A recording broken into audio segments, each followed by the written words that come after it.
चाहती थी, लेकिन पता नहीं क्यों मैं बस फंसती गई किसी चीज में जो हिंसक थी। इस तरह से बना सर्च ब्लॉक।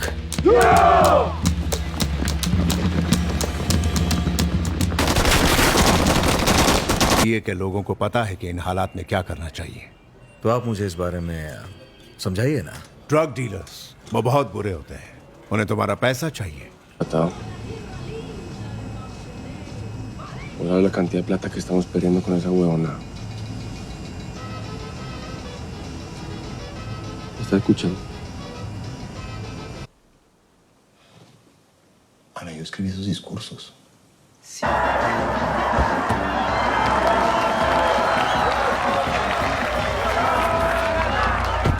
अपने कैंपेन मैनेजर सेजार गैवेरिया की सलाह के खिलाफ जाकर 18 अगस्त को लुइस कार्लोस गलान सुआचा की स्टेज पर खड़े हुए। Que no den amnistía. Prefiero irme a vivir en España. Bueno, yo digo... और किया।